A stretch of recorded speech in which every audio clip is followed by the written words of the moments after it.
কালবেলা পত্রিকা আপনাদের মধ্যে কেউ আছেন উইদাউট এনি সোর্স একটা বড় ধরনের কি বলবো গুজব ছড়িয়েছেন এবং ছবি টবি দিয়ে একদম ভাইরাল নিউজ করেছেন। এই ব্যাপারে আমি আপনাদেরকে অনুরোধ জানাবো, একটা খবর দেওয়ার আগে ভেরিফিকেশন করা, এটা খবর এটা করে কি উনি খুব কি বলবো নিজেকে মূল্যবান জায়গায় নিয়েছেন, অথবা সেই পত্রিকা আজকে যখন বলবো এটা কিছুই ছিল না, এটা ভুয়া খবর এবং একটা উদ্দেশ্য প্রণোদিত এই ধরনের একটা খবর ছাপিয়ে আপনাদের সম্পর্কে অনেকের একটা কি বলবো যে প্রশ্নবোধক এসে যায়। এখানে কি ছিল, একজন নাম ওনার হলো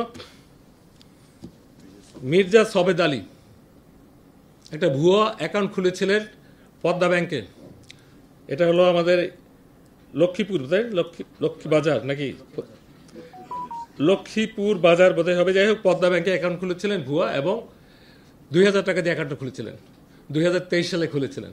এবং যেদিন এই তদন্ত করা হয় সেই অ্যাকাউন্টের ব্যালেন্স ছিল জিরো টাকা, কোনো টাকাই নেই।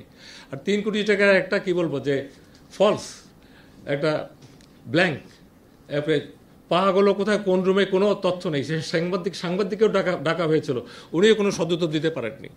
তো এই ধরনের নিউজ করে জাতিকে বিভ্রান্ত করে কি লাভ, আই ডাউট। আমি আপনাদেরকে মূল্য দিই, ভ্যালু করে এই যে আজকে দেখতেছেন সবাইকে ডেকে আমি কথা বলতেছি,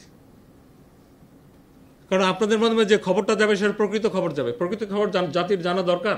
and you are a force. এখানে কয়েকটা বিষয় আছে, দৈনিক কালবেলা পত্রিকায় উঠেছিল, এটা 24শে সেপ্টেম্বর 2024 সালে হয়েছিল। 1 সদস্য একটা কমিটি করেছিলাম, সেটার বিরুদ্ধে পাওয়া গেছে। এবং ব্যাংকের যিনি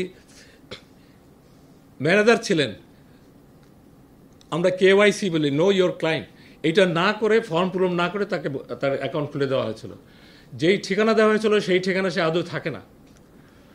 সেই লোককে ওই দিন থেকে তার মোবাইল বন্ধ পাওয়া যাচ্ছে। তো যে লোক 3 কোটি টাকা একটা চেক দিতে পারে, সে কি এত হালকা লোক হবে? এতেই বোঝেন, এই এক কথায় বলে দিতে পারি, ভুয়া একটা বিষয়কে জাতীয় পর্যায়ে এনে মানুষকে বিব্রত করা হয়েছে। এতে কেউ ছোট হয় না, দিন শেষে যারা এটা করেছে তারাই ছোট, এমন তো কোনো সন্দেহ নেই।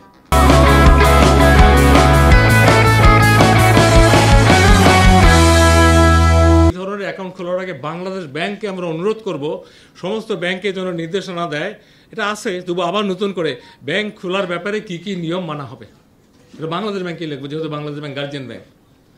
আর এই ধরনের একটা ফেক লোক এত বড় একটা ঘটনা ঘটে পালাই আছে, এই ব্যাপারে তার ব্যাপারে আইনানুগ ব্যবস্থা নেওয়ার জন্য আমরা পুলিশ বিভাগকে অনুরোধ করছি। দিস ইজ সেকেন্ড আমাদের কি বলবো যে রিকোয়েস্ট।